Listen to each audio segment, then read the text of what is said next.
Hi everyone, welcome back. Last week's race went pretty well, but we can always improve on it as long as I don't screw it up this time.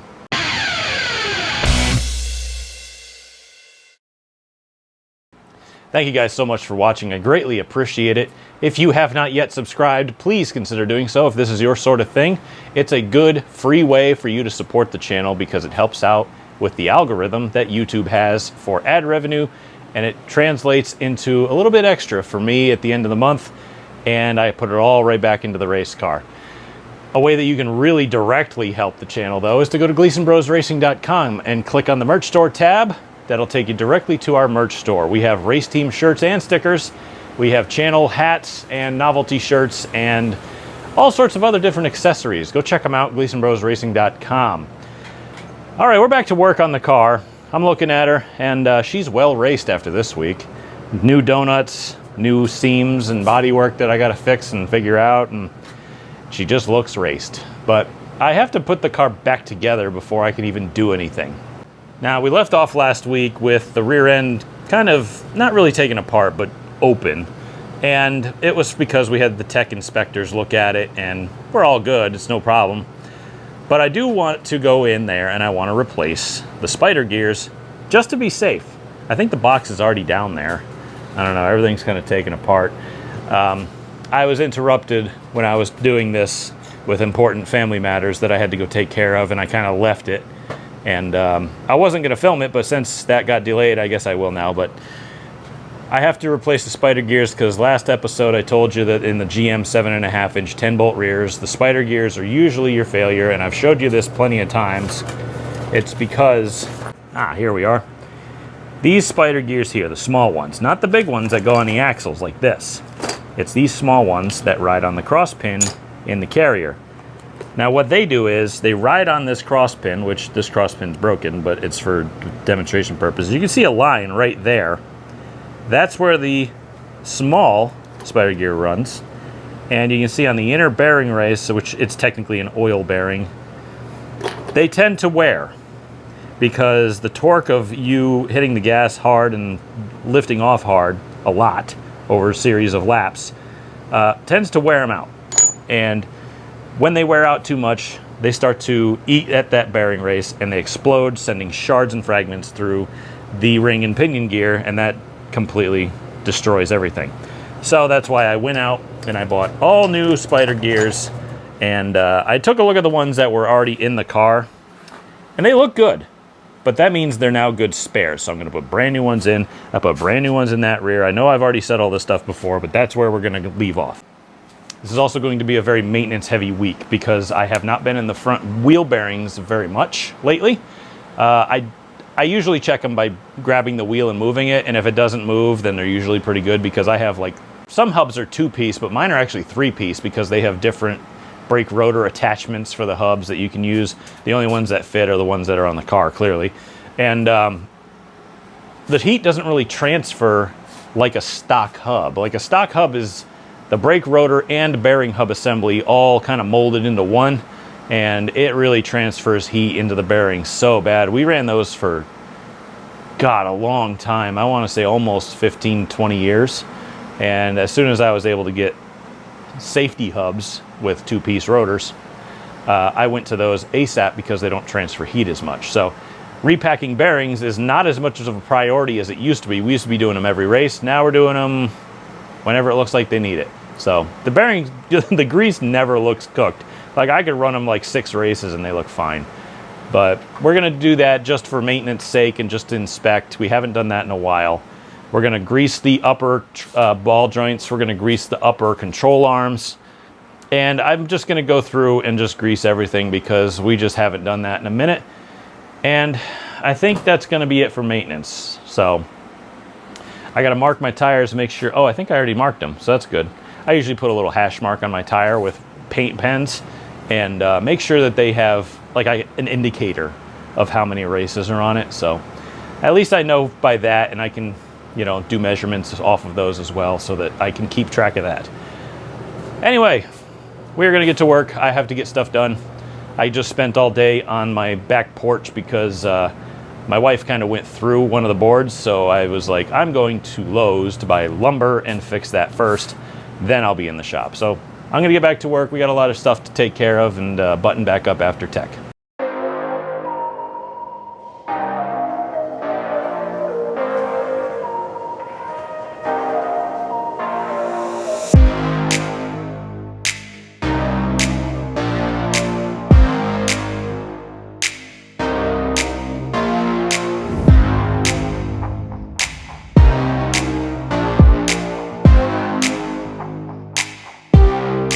All right, rear end's back together. I threw a grease gun at the front uppers and cleaned up a little bit, but that's pretty much all I'm gonna do. I also put oil in the rear just because done that before. Definitely don't want to forget to do that again. But I'm tired. I went and exercised today, and then I worked on the deck out in the hot sun, and I'm dead. So I got a lot done, but tomorrow we'll probably come back in and grease the rest of it, make sure that the front's taken apart, pack those bearings. It's going to be a tedious issue, but that's fine.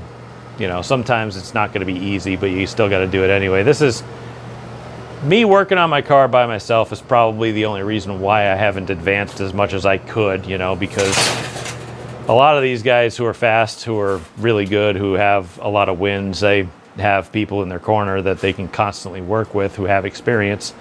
And they can bounce ideas off of each other and try things and make it work a lot quicker and understand the mechanics of things faster.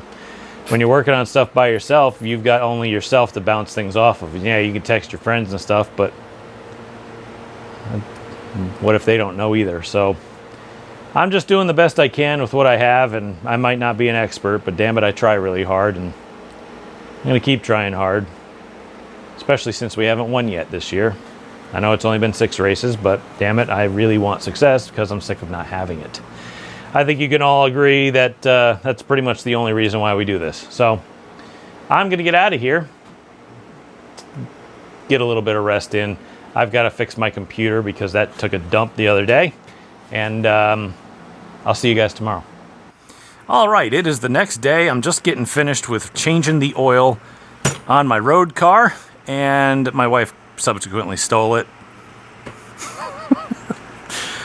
So I'm in here trying to clean the thing up, and I've been trying to clean it for like the last couple of hours. I'm just taking some super clean and brake clean and cleaning all the witness marks of any old leakage or drips or mist or anything off of here, just so I know in the future that whatever's happening, if there is a leak, that it's new, just to be safe, just to be sure. And I like having a clean car. I mean, I didn't have one for a long time, and that was my fault because I wasn't very in tune with it, I guess, and I'm trying to change my ways. But I did throw a laser down both frame rails just to make sure the front horns were straight, because I looked at them and they look like they're off. And I'm like, I don't know what's going on there. And I did hit somebody pretty hard. And these tube chassis cars tend to bend a little easy. So I threw it down and I measured it, and it said that it was off to the left maybe 3/8 of an inch, maybe, which is like this much. And I'm like, that could have been from last year. I never checked it from then. Whatever. It's probably not hurting anything. So nothing's bound up, nothing's hurt, everything's square, so it's not really a big deal. So that's okay. I'm not going to touch that yet. But what I will do is I'm going to get under here and just pull wheel bearings apart and just make sure that they're clean. I'm going to make sure bolts are tight. I'm going to make sure things are greased. I'm going to do the usual boring maintenance that I always do every week. So I'm going to do that real quick. Then we can get to at least taking a look at her on scales.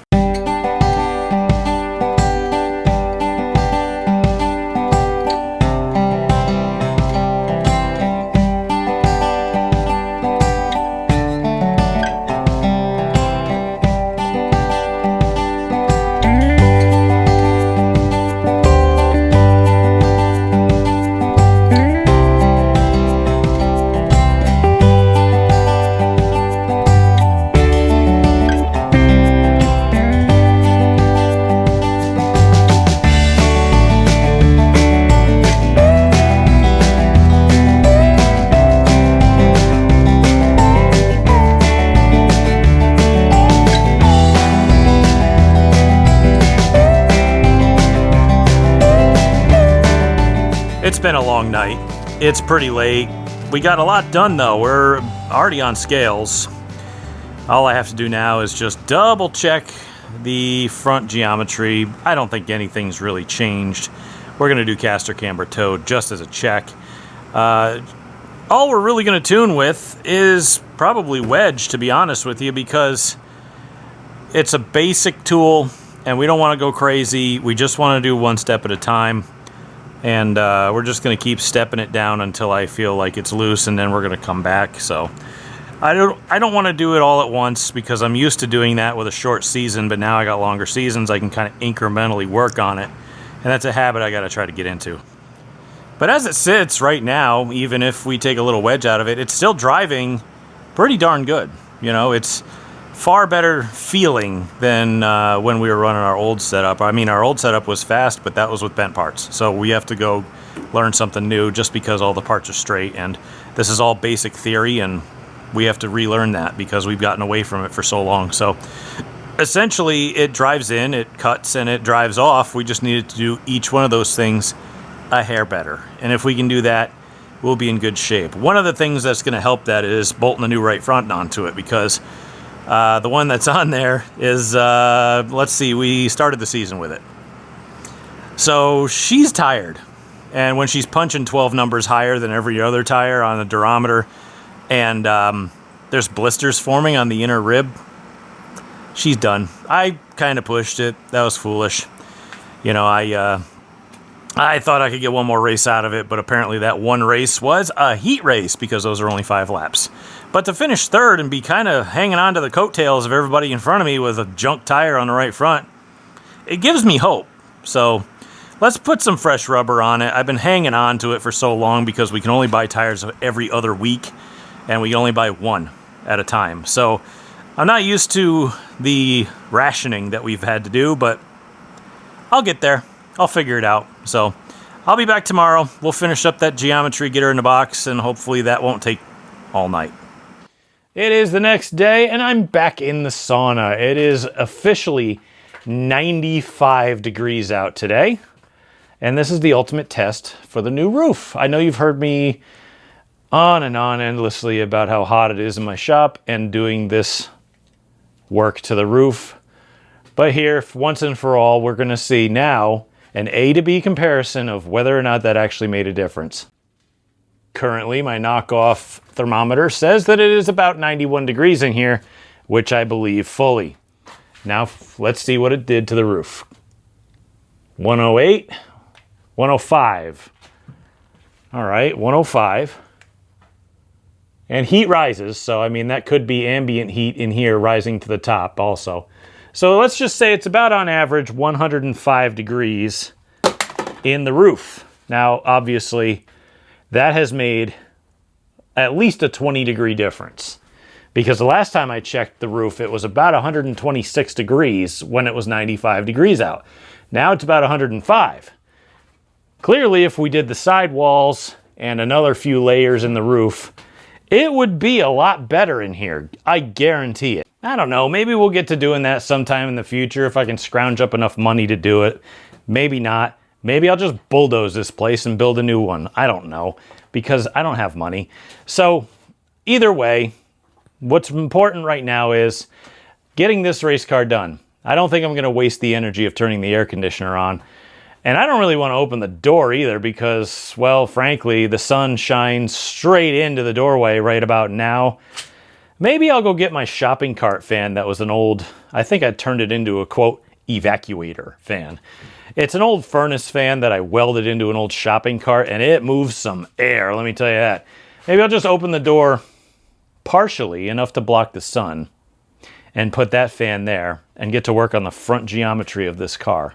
Then I won't be wasting as much electricity and energy and stuff like that on. It absolutely will not cool off in here. It will not, especially with how hot it is right now at this moment and how much is still in here. We're not converting that much. So I think we'll just turn the roof fan on, turn that fan on, get to work on the front geometry, finalizing that. That way, at least when we have to open the door to not only load, but to finish up the carburetor, we won't be wasting energy. Anyway, let's get to it. So real quick, I know this is a shameless plug, but we offer these on the GleasonBrosRacing.com merch store. These are a Koozie branded tumbler. The ice that I put in here is 24 hours old. I'm not kidding. I added like 3 little cubes of it just to keep it topped off. This thing is like 40 something ounces of liquid. It keeps stuff hot and cold. I'm trying to look at the bottom here. Sorry about that. It keeps liquid hot or cold forever. My brother has one. He loves it. This thing has been an absolute lifesaver in this 95-degree heat. I'm not kidding. They're pretty fairly priced, especially when you consider the quality of it and the logo comes with it and everything. Really, consider checking that out, GleasonBrosRacing.com.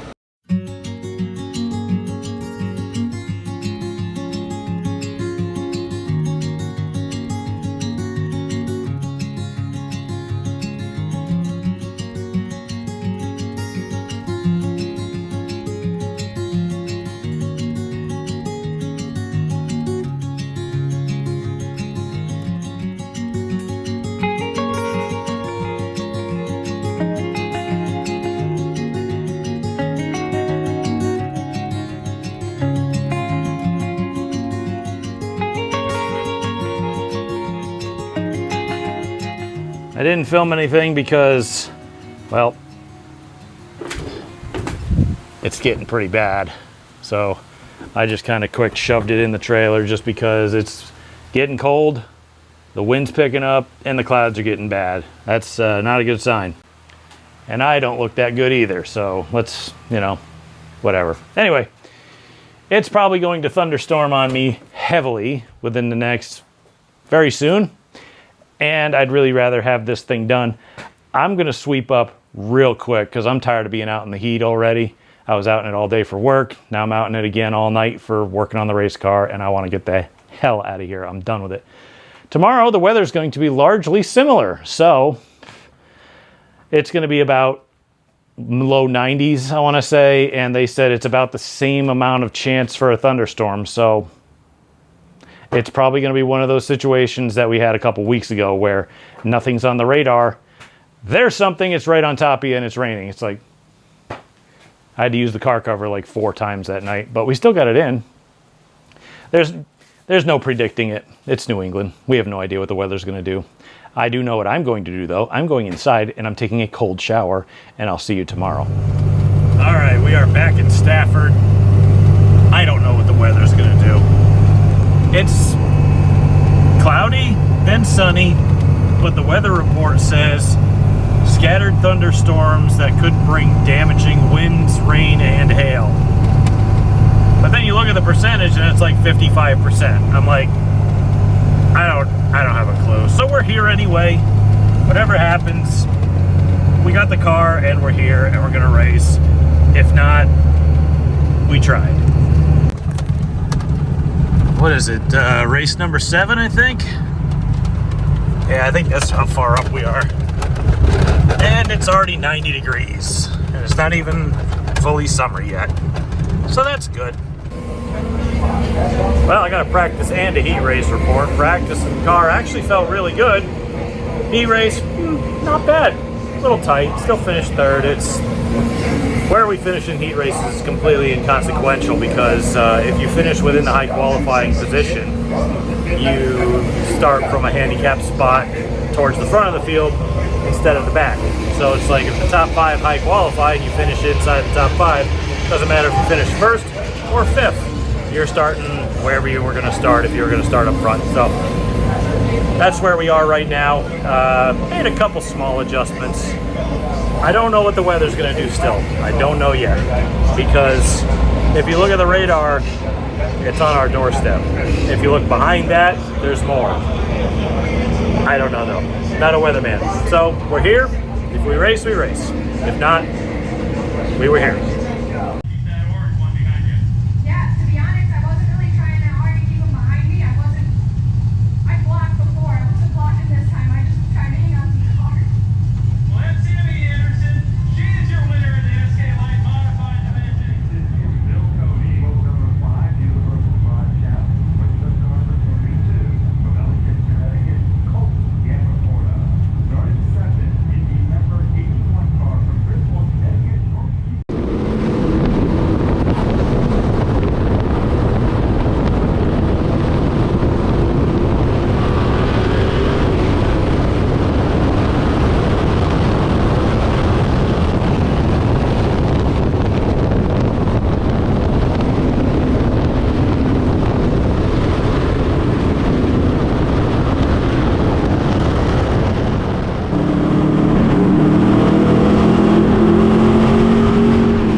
It wasn't too bad, but then it started just slowly picking up frequency, and now it's getting worse. Yeah.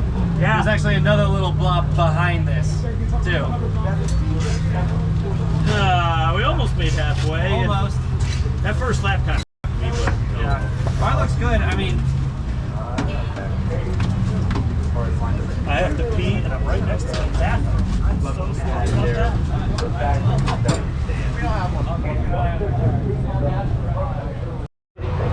What's that person? Well, before we go there, the track They called it. was being dry, but because of the humidity, I think Friday night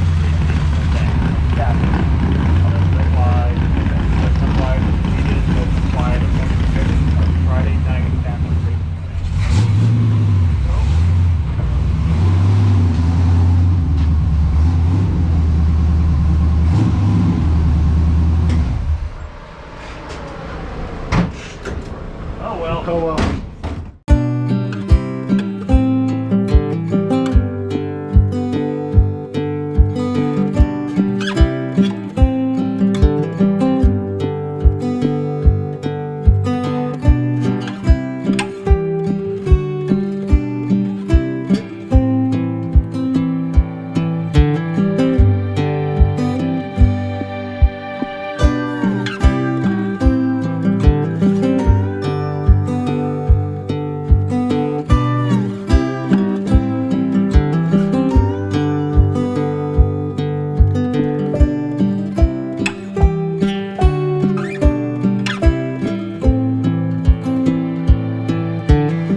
It is the next day. We got her unloaded. Everything's put up in the air and protected. I wish we could have had the chance to wrap tires, but since it was pouring rain when we had our race postponed, which, by the way, I believe we are going to be finishing at some point, which means technically we're going to have to race a feature and a half one night. Hopefully it's not 90 freaking degrees again like it was the last two races. Anyway, I got her back in the air. We are just taking a look over her, and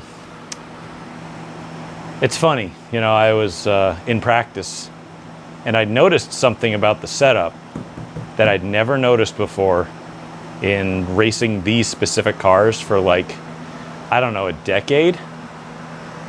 I don't know if it's actually true or not, but I've got something in mind to fix how this thing drives, and it's something I never thought of before because I thought it was just kind of, that's the way it is and that's how we've always done it. We all know how it works when you think that way. So it's nothing major, and I don't really have to change anything on the car itself. So we're gonna have to go through a bunch of stuff in this thing, though. We have to go through the brakes. I've noticed the left rear as I touch it right now. Feels a little draggy. I don't like that. I'm gonna have to go through that. I'm gonna have to write it on the board. We need to go through all the brakes to make sure they're actually working properly and not completely glazed over like mirrors. So I gotta do that and basic maintenance. But what sucks is we aren't racing next week. And that's good too, because I got a lot of stuff to clean up over here. Good grief, I need some room in this shop. But the racetrack has a built-in day off for us. There's one this month. There's one in July because they're running a Formula Drift event, which is actually pretty cool. I hope that runs really well for them. They've got the Cletus McFarlane New England 900 coming up in July, which is going to be really cool. So we get a week off for that.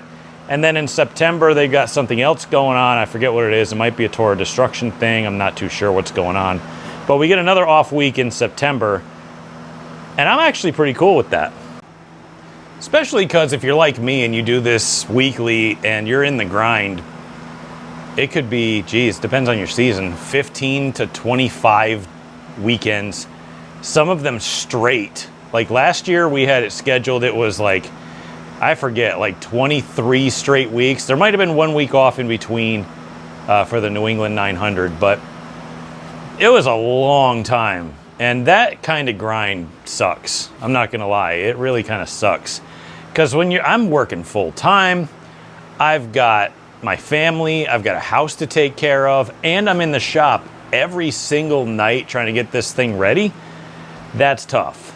And when you're like me and you're trying your hardest and you're in here every single night and you even then still miss things, I mean, having an extra week could give me the opportunity to fix that stuff that I've been missing, like the brake stuff that we have to go through or the setup stuff that I have in my head. Things like that. And it's just a really nice breather. And I think in July I might take a week off of work and just go on vacation on the off week because I just need time. You know, I'm over 40, I have a family. I need time just to relax. And I'm sure you guys do too. And I'm really happy with it. So we got a lot to do up ahead. Even though we have a week off, we still have plenty to keep us busy. We have to go through and measure things that we haven't done in a long time. Stuff that we really don't have time to do weekly that we kind of just eyeball and just say, yeah, it looks pretty good. But we'll have that time to look through it. And I'm happy about that. So that's good. That's a good thing. But otherwise, I'm really tired of being hot. I work in the heat all day. Then I'm sitting in my trailer with no insulation in the roof. It's literally a tin box with the sun baking us inside. We have fans on and it's blowing hot air on us. It's awful. Last night was awful. We could have got through it if the rain didn't come, but oh well. Anyway, a decent way for you guys to support the channel is just to subscribe. Hit the button, it's free. Tell your friends, share us on social media somewhere, or share an episode, share the channel itself, do whatever you can. Just a click of a mouse, doesn't take a lot of your time, and it really does help a ton when it comes to the algorithm or things like that. I'm gonna lock up the garage and get the heck out of this heat.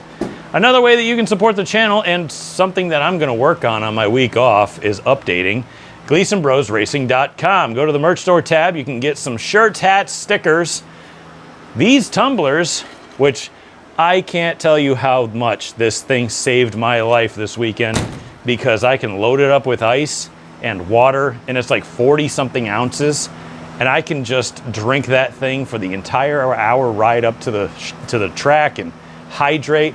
The only reason I stayed hydrated and I'm sweating now currently is because of that thing. So go get one there. They're really affordably priced, and ice stays in the thing for like 24 hours. It's crazy. So anyway, GleasonBrosRacing.com. All right, guys. We're going to be back in the shop next week. I don't really know if I'm going to work on the car all week. Maybe I'll play with the truck. I don't know yet. Depends. We got a lot to do. So until then, thank you guys for watching. I greatly appreciate it.